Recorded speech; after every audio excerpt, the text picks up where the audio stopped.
Raph m'envoie un Teams la semaine passée, il dit Hey, écoute, Laurent Charles, il dit, il y a une de nos clientes qui nous a référé une cliente par courriel, qui veut qu'on regarde un peu son dossier pour l'optimiser parce qu'elle dit qu'elle arrive pas. Elle gagne des gros salaires d'un 6 chiffres, puis son conjoint aussi, mais ils arrivent pas les deux. Ils ont des placements, mais ils sont pas capables d'arriver. Fait que là, je me dis, voyons, on gagne dans les 6 chiffres, pas capable d'arriver, il y a quelque chose qui cloche à quelque part, il y a une planification financière à venir optimiser. Fait que je commence à l'appeler, je l'appelle, puis elle commence à m'expliquer tout ça. Fait qu'elle me dit, écoute, Laurent Charles, c'est pas compliqué, moi, j'ai de la misère à arriver. J'ai dit, OK, de façon simpliste, dans le fond, tout ce qui rentre devrait être égal à tes investissements, ton ratio d'investissement et tes dépenses pour maintenir ton niveau de vie. Fait que bref, on commence à analyser un peu son dossier, on jase, puis c'est là qu'on fait son outil de budget, puis qu'on commence à analyser ça plus en détail. Pourquoi est-ce qu'elle n'arrivait pas? Elle avait des bébelles, des prêts hypothécaires sur les bébelles, que ce soit des 4 roues, des skidoo, tout.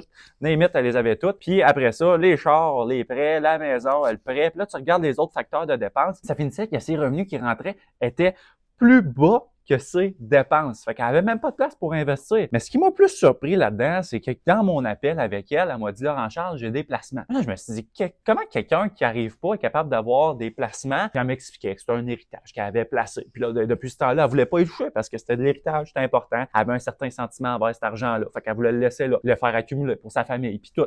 Fait que bref, on commence à analyser plus en détail son dossier, puis où est-ce qu'on est capable de venir optimiser ça, super important. Fait qu'on réajuste son budget. On a été obligé de dire, c'est pas compliqué, Geneviève, va falloir que tu vendes tes bébelles. T'as pas le choix, tu les utilises-tu? Elle dit, j'ai un 4x4, moi, puis un côte à côte dans mon gros garage, puis je l'utilise même pas, ça reste là. J'ai un prêt, j'ai de l'intérêt à peu près à 17,9% qui est pas déductible, fait que je paye ça, moi. C'est des paiements, puis des paiements par-dessus paiement. Fait que bref, elle a pris la bonne décision des ventes. Fait qu'elle a vendu ça, elle a généré du capital, puis elle avait accumulé des cartes de crédit aussi. Elle dit, je suis pas capable d'arriver, moi. C'est rendu que je mets mon épicerie sur la carte de crédit, comme quelqu'un normalement pour aller chercher ses points, mais je suis pas capable de la rembourser, ma carte de crédit. J'ai dit, Geneviève, faut que tu la rembourses, c'est sûr. Fait que bref, vends 2-3 bebelles, rembourse la carte de crédit, rembourse aussi sa petite portion de marge de crédit parce qu'elle avait une coupelle de milliers de dollars. C'est spécial parce que juste un outil de budget qui nous a ouvert la discussion puis ouvert son analyse financière, ça nous a permis de régler bien des problèmes dans sa situation à elle. Pourquoi? Parce qu'elle a vu ses secteurs de dépenses. Elle s'est dit, ça n'a pas rapport, moi je suis pas capable de payer autant là. Avec mon revenu qui rentre puis mes dépenses, je peux pas arriver